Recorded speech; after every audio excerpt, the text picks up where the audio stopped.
Hey, what's up? This is another one of my projects that I'm working on. It's called Teacher Scribe, and the idea with this is that you can record your lessons and drop them here. It will transcribe it for you, and then you can do lots of fun things with it. Let me show you. Look, if you drag that here and press transcribe, we have the user, which is test.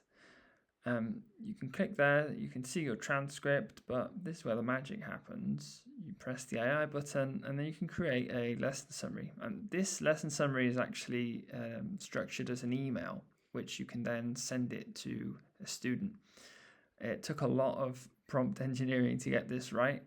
And I need the output to be exactly a specific way because I save it to a database.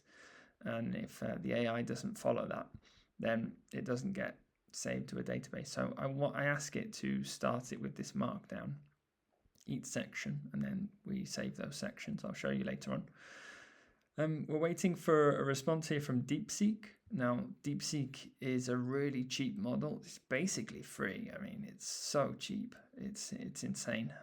I'm actually thinking I might use OpenAI's because the quality's better and it's not really that expensive.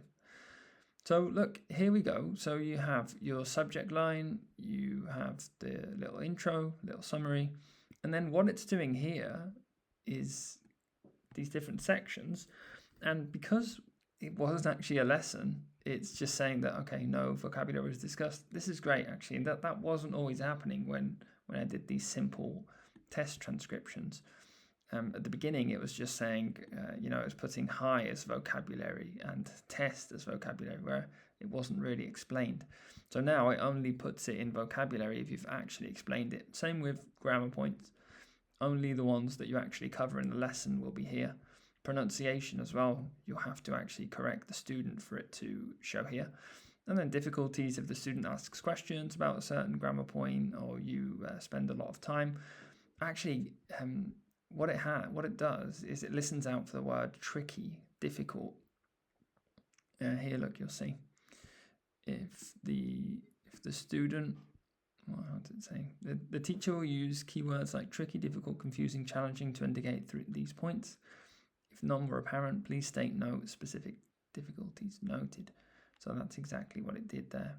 Great, good to see. Then the email ends with some questions that I'll ask them in the next lesson. And then a funny little PS that I've asked it to include relevant to the lesson. Then the interesting part actually is if you go to the student section, you go to the bottom here with there. So you'll see all of your transcriptions here from previous lessons. If you collapse that, this is where it gets interesting. You have your analysis insights. So it collects all of the vocabulary that you've done in previous lessons here. And it will do the same for grammar points.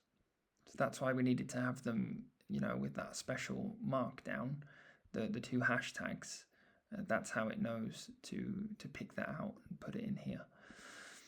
The identified difficulty areas. All this stuff is really useful for creating exercises and doing all sorts of stuff later. You can search the transcripts too, which is quite useful. And that's about it. There's loads of other stuff I want to add to this. This is really the basic bare bones kind of MVP that I have. I'm going to be sending this data to a chatbot that students will be able to talk to. And so I'm going to get them to talk to the chatbot 5 minutes before the lesson. And all the information from that chatbot will be coming from here. So this is actually really an essential part of the way I'm doing my lessons now. All right, take care. I'll talk to you soon.